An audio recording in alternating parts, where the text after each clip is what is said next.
Sean, I want to kick off with the growing talent crisis. I know you know that our organization, Technation, has had a real focus on technology talent. We've been partnering with the government for a number of years now. We've actually deployed over $200 million into the tech sector to take on interns and co-ops and develop that talent. We have a team, the Future Workforce Development Team, focused on reskilling, upskilling. We have strategic partners across Canada to really develop some creative problem solving, really to try and develop kind of a digital strategy around talent and bridging that gap. So Canada as a whole is stepping up, the government's stepping up, organizations like ours are, but is it enough?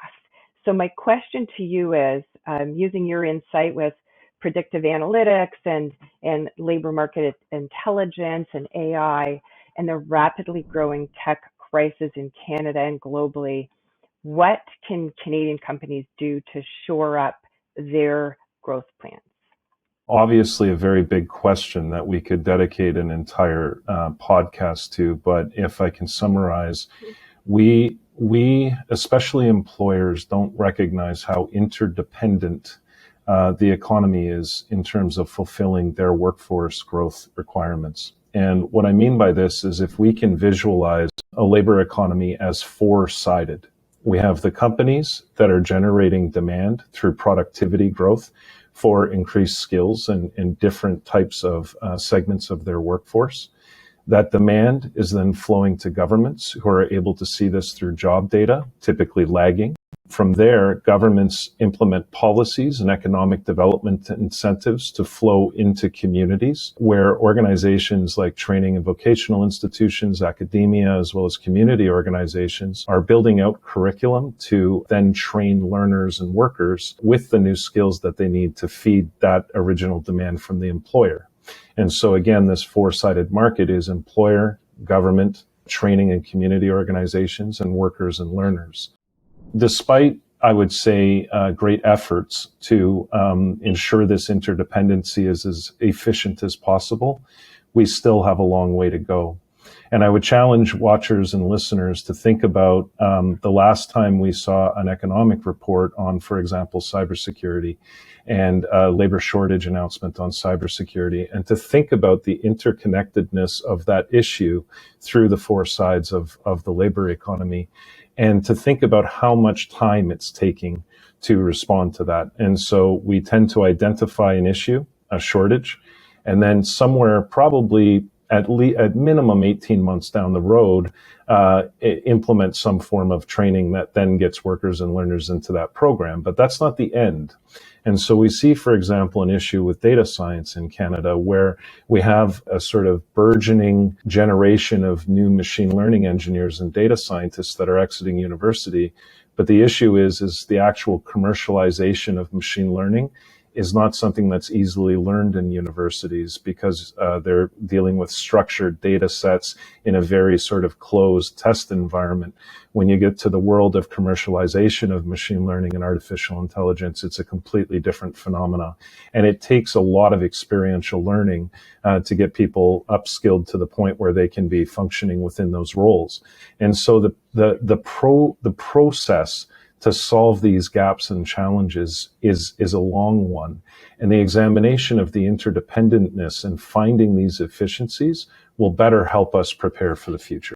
I couldn't agree more. That leads me to my next question, which is Canada and the war for talent and the impacts that we're all starting to feel right now. In a report that BBC put out recently, 55% of technology entrepreneurs are struggling to hire employees, and 29% of them have a hard time retaining them. They also estimate that the tech sector revenues are increasing rapidly, obviously, this year and over the next 3 years, expecting to increase from 5.3% to 22.4%, all fueled by pandemic accelerated procurement of technology. So we're really in a mission critical space, Sean. And so I'd like to ask you, knowing what you know and some of the roles that you're playing globally in terms of labor market understanding and analysis, if I was to say you perhaps have a crystal ball into the near future with all of your understanding, what are your biggest concerns for Canada on this war for talent? It's interesting because I would say the number of unicorns across Canada over the last 12, 24 months would suggest this, that we're in a bit of a paradox. And so if you innovate a great idea and that idea is captured and there's strong product market fit at some point in your growth stage, and it's going to be earlier rather than later, the number one risk to the organization will be execution risk. And execution risk is largely solved by the hiring of people.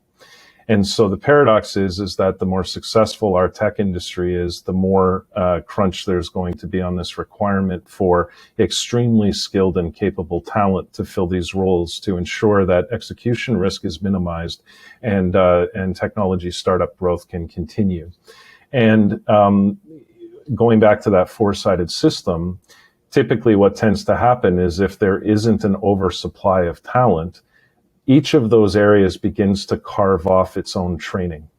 And they try to fulfill their own workforce within their own organizations or communities. So for example, you see this with the advent and development of private training, where colleges and universities that are funded provincially and federally are not necessarily responsive enough to community needs, and we begin to see private institutions pop up to offer training that's more relevant to the detailed demands of those communities. We see this within corporations right now, where instead of relying on local institutions to provide the skills necessary for the workforce, they're building their own academies within the organizations, and lots of Fortune 500, Global 2000 organizations are doing this. The problem then becomes quality and efficacy of the actual skills that are being acquired. And so where Canada sits on this, I think, is a little bit of a disadvantage, in the sense that COVID has now taken the workforce and made it, number one, global, and number two, remote. And as a result of that, we're seeing sort of Silicon Valley talent dispersing itself all over the world. And so, we've heard a lot about, obviously, Silicon Valley talent moving to Austin. We've heard a lot about New York talent moving to Florida. And we're seeing the same type of geographic segmentation happening within Canada. What we're also seeing in terms of our own data is a lot of migration to the US. From the Canadian tech sector. And so supply, candidates and employees are now taking roles in the United States, because they can do those roles in less expensive communities than having to live in, say, Palo Alto or in Manhattan to do their jobs. And so that's one element on the sort of remote workforce side, and obviously that extends globally. The other element of this is that one thing I didn't touch on is, okay, how do we recruit talent at home within our own communities already? And there is a big misnomer right now, and tons of data on, salary increases are going to be what saves the day. And so we're seeing salaries explode across technology jobs. The issue is that for people who can get a really, really healthy salary pretty much anywhere in technology, employers are going to have to bring more to the table. So there's a lot of focus right now on the residual and outside benefits beyond just compensation. And so really looking at competitive options to be issued to employees, different types of benefits in terms of health and wellness that probably weren't considered just a couple of years ago, are now becoming the norm in terms of standard offerings. And then one last point to that is, people want to join organizations that are doing good for the world. So, for example, SkyHive is a B corporation. We're a for-profit social impact organization. Everything about what we do is mission-driven, and that is our number one recruitment tool. People want to work for companies that are doing good in the world now, and so I would highly encourage those who may be struggling to find talent to figure out not only the outside health and wellness benefits they can consider, but also the types of community initiatives that they can begin to implement within their organizations that they may not have thought of yet, and start to see that through the lens of a recruitment tool. The other issue is global, where what I believe will happen, and what I see in the data, are pockets of expertise forming around the world. And so if we take Europe, North America in a remote context, we can see that there's a lot of strength in innovation, design, creativity, leading edge technology development. When we start to look at sort of pockets within India, the Middle East, and other parts of APAC, excuse me, we can see far more capability in coding and data science skills, etc. And so as companies are having to broaden globally, what the pattern that seems to be forming is, let's start to reach out to talent globally, let's engage them in their local markets, and then eventually look at a pathway to bring them into our Canadian market. And so the focus on immigration and the focus on government supporting immigration has never been higher, as far as I'm concerned, with respect especially to technology jobs in Canada. So last but not least, we could go on forever, as you said. What would your call to action be for an organization like ours, Technation? A big part of what we do is pull together industry, government stakeholders, academia. Any advice in terms of the next 18 months and a call to action around this particular space and impending crisis? If we go back to my initial point on the four sides of the labor market, let's assume that they're four pizza slices and there's a middle to that circle. Really, I see that's where squarely Technation fits.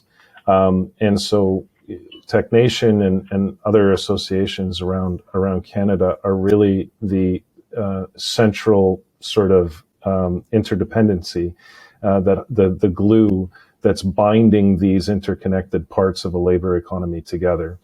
And understanding the important role that plays, and understanding that each side feeds off the other, and those efficiencies that are inherent or not inherent in that model will really make or break the success of the circle. And so really helping educate all sides of that circle on the interconnectedness between things, I think will go a really long way to supporting finding efficiencies. I mean, if we go back to the definition of agile, and so I think a lot of people sort of see terms like Scrum Master or Agile as like, oh, these are new technology terms or recently new technology terms. These are all founded in the principles of Kaizen and lean thinking, which was invented on the floors of Toyota in the manufacturing sector in the 70s. Yeah. And this is simply an evolution of that. And so it's really about understanding what are the roots of success in Kaizen, and what made it such an incredible model was that it's bottom up.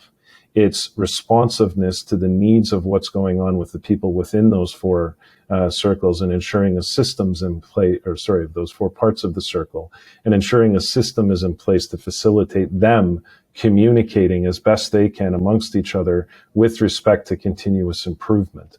And so really that's what I would sort of, in terms of a call to action to Technation, that would be my suggestion. But you guys are doing a fantastic job. And I see that, on a world stage, because there's not a lot of organizations out there like Technation, supporting the burgeoning technology industries around in the world's communities around the world.